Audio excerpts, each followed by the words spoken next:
पहले विद्यालय प्रबंधक पर छेड़छाड़ का आरोप और इसके बाद इलाकाई पुलिस पर लापरवाही का आरोप लगाने के बाद D0M0 ऑफिस तक धरना देने वाली पीड़ित छात्रा व परिजनों को राजनीतिक साजिश का मोहरा बताकर प्रबंधक सामने आ गया और साफ कहा है कि विद्यालय के खिलाफ बदनाम करने की चल रही साजिश कभी सफल नहीं होगी।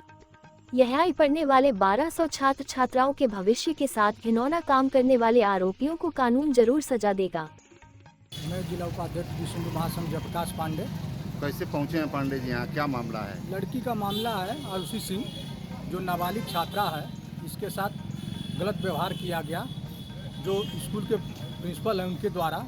और सबसे बड़ी बात है कि जो पुलिस ने कार्रवाई की उस पर पास्को एक्ट नहीं लगा, उसकी तुरंत जमानत हो गई। किस धारा में चालान हुआ कि उसकी तुरंत जमानत हो गई। हम लोग DM साहब से आए हैं न्याय मांगने के लिए। पांडे जी, सरकार भी आपकी है, पुलिस भी आपकी है और आप न्याय भी मांग रहे हैं, ये बात समझ में नहीं आ रही। नहीं, पुलिस सरकार मेरी है, ठीक है, लेकिन सरकार है, लेकिन प्रशासन द्वारा उसके ऊपर पास्को एक्ट नहीं लगाया गया। अगर पास्को एक्ट लगाया गया था नाबालिग में तो उसकी जमानत नहीं होती। मतलब पुलिस भूमिका संदिग्ध है, पुलिस की भूमिका संदिग्ध है और उस पर जाँच कराई जाए, उसके स्कूल पे भी जाँच कराई जाए।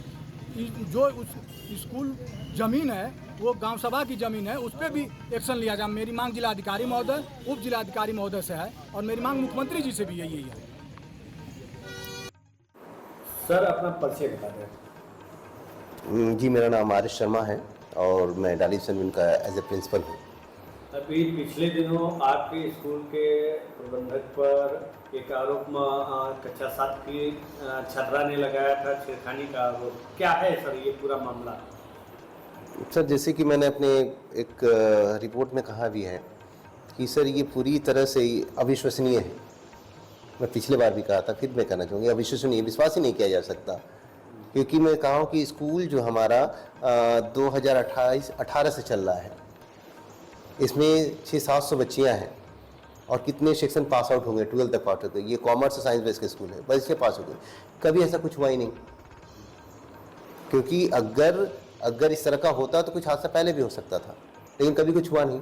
सर कभी आते नहीं हैं, ये अपने बिजनेस संभालते हैं, पॉलिटिकल बैकग्राउंड है। कभी कदार आते हैं, चाहे हर स्टाफ से, चाहे टीचिंग स्टाफ हो, नॉन टीचिंग स्टाफ हो, बच्चों से, सबसे इंडिविजुअल मिलते हैं, उनकी समस्याओं को सुनते हैं, निदान करते हैं और हमसे कहते हैं इसको सॉर्ट आउट करवाइए। तो ये मेरे लिए it's shocking to me sir. तो फिर क्या ऐसा मुख्य कारण रहा जिसकी वजह से इस तरह के आरोप लगे? सर, मैं जहाँ तक समझता हूँ, मेरी जो व्यू है कि कुछ षड्यंत्र, मुझे लग रहा है ये चीज़ें षड्यंत्र है। क्यों है, मैं इसलिए क्यों बोल रहा हूँ कि सर की बैकग्राउंड भी पॉलिटिकल बैकग्राउंड है, एक रईस फैमिली से बिलोंग करते हैं, कम उम्र में इतने बड़े पोस्ट पे आना, इतने बड़े बिजनेस को हैंडल करना, और यही शायद रीज़न है जो इस तरह की बात को। वही छात्रा आरोप लगा रही थी कि रात में उन्होंने फ़ोन किया और दूसरे दिन केबिन में बुला के उनके साथ छेड़खानी की। क्या उस समय मतलब कोई CCTV फुटेज होगा आपके पास या कैसे से वो कर रही है महिला? सर ये तो उनका फ़ोन रिकॉर्ड चेक करने से हो सकता है, हमारे पास CCTV रिकॉर्ड इस तरह का नहीं है। आज जिला मुख्यालय पर DM कार्यालय के पास पीड़ित के परिवार ने धरना प्रदर्शन दिया, स्कूल बंद करने की मांग कर रहे हैं, क्या कहेंगे इस पर? ये सरासर सर एलिगेशन है इस तरह का। ये विद्या का भवन है, विद्या स्थल है, स्कूल बंद करना इज़ नॉट अ जोक। हमारे पास 1000-1200 के बच्चों का स्ट्रेंथ है, उनकी भविष्य अंधकार में हो जाएगी। इस तरह कुछ बातें नहीं, ये गलत चीज़ें सब की जा रही है, तिल का ताल बना दिया जा रहा है। और जहाँ तक मुझे ये लगता है कि कुछ ऐसे लोग भी इसमें शामिल हैं जो चाहते हैं कि स्कूल को कोलैप्स कर दिया जाए। हम तो फैलाया गया, आपकी बदनामी तो की गई, लेकिन क्या एक भी बच्चा और एक बच्ची ऐसी है जो आपके इस आरोपों पर विद्यालय आना बंद कर दिया हो या उसको असर हो रहा हो? आज तक, अभी तक, जैसे ये घटना 4-5 दिन पुरानी हो गई और इस घटना का न हमारे स्टाफ में, न ही बच्चों में, न कोई किसी भी तरीके का कोई प्रभाव नहीं है। और ये साबित करता है कि इस घटना में कोई सच्चाई नहीं है, बिल्कुल बेबुनियाद है और इसका कोई तथ्य से कोई लेना देना नहीं है। और कोई भी गार्जियन, किसी भी तरीके का अभिभावक का भी कोई कंप्लेंट नहीं है। सब लोग इस चीज़ को जो है एक्सेप्ट कर रहे हैं कि नहीं, ये सब जो है साजिशन स्कूल को बदनाम करने के लिए प्रयास किया जा रहा है।